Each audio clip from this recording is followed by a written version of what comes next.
To this day. To this day. To this day. To this day. To this day.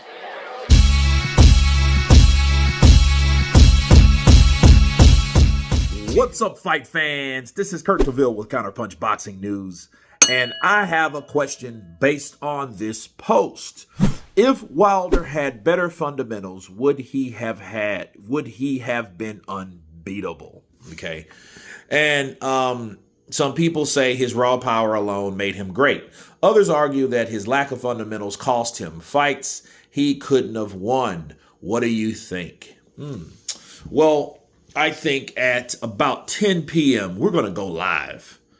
And we're going to talk about this for a minute, because this is a very, very interesting subject, talking about Deontay the Bronze Bomber Wilder. And we're going to talk a little bit about Shakur Stevenson as well, okay, with his hand, because we did do a hand.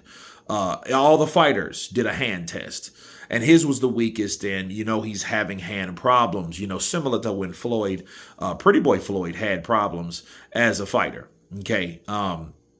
So we'll talk about that. But the question at hand, would he have been unbeatable? Well, everyone's beatable. I mean, everyone, including Floyd, is beatable. Okay, so let's just stop that imaginary mindset or whatever. I mean, that's not the case. Everyone's beatable. So you can be beaten. But I can tell you this about Wilder. If Wilder had boxing fundamentals, he would be dangerous. I mean, he would be 10 times as dangerous as he was. The only problem is, this is the weird thing. Wilder, if he was that good, they would have gave Wilder more chances. So we would have saw the power, but we have also saw him in with better opposition. And I think because we would have saw him with better opposition, I think, he might have lost a couple fights. Because, see, the whole idea is when Wilder wasn't on top, when he was with Al Heyman and Shelly Finkel did a lot of protection. They did a lot of navigating through certain fighters. Those fighters weren't top fighters that he fought. So they were able to mask the whole opposition pool for Wilder. So, Wilder and guys like Danny Garcia were considered to be the Al Heyman cherry pickers, right? So since they were the Al Heyman cherry pickers, they had a lot of, criticizing people, that were saying that, hey, they weren't fighting anybody, but they were knocking people out left and right.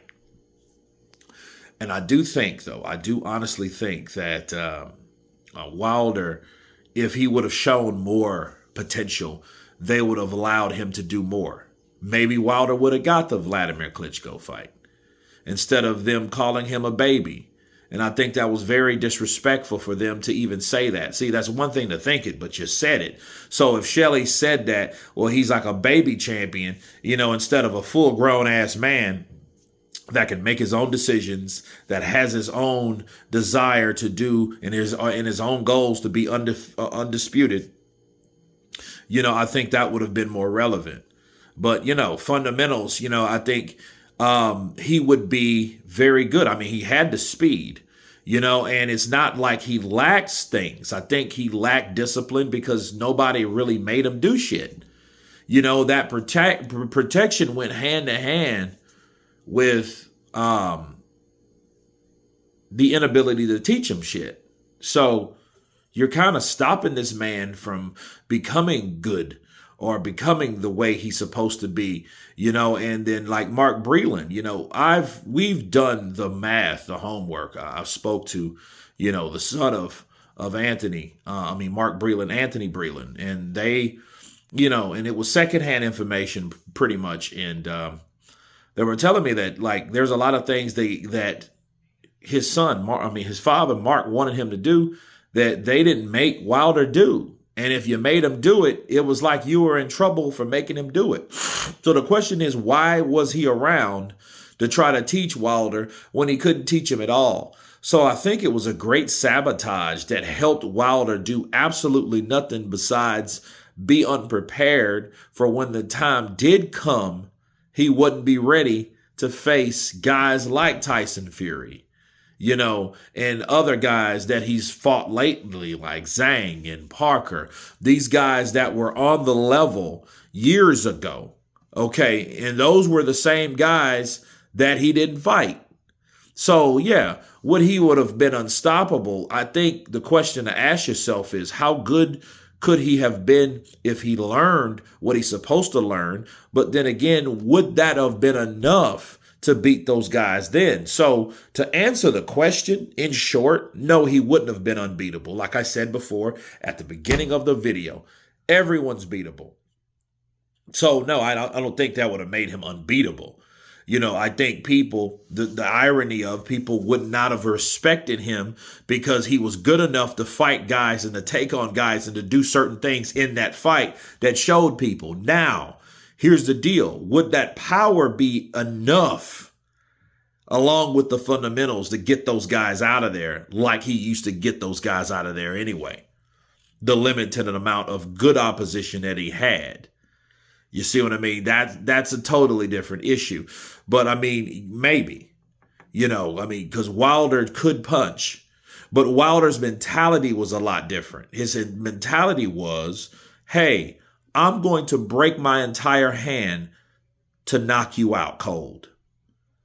Anyone that has that type of mindset is a very dangerous guy. That's what made him so dangerous. Because he was like, I'm willing to hurt myself to hurt you. That's kind of one of those psycho mindsets.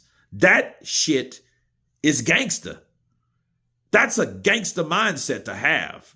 And that's one of the things that I would have gave Wilder the edge in fighting someone like AJ, because he would have risked if he could land that shot on AJ and he had that opportunity, he would throw it with all of his might. He wouldn't care if it landed and broke 3 or 4 of his bones in his hand. He wouldn't have cared as long as it did the job and lay AJ and put AJ away. But anyway, you guys tell me what you think of this question. If Wilder had better fundamentals, would he have been unbeatable? Of course, please subscribe. And you guys been Counterpunch. Peace.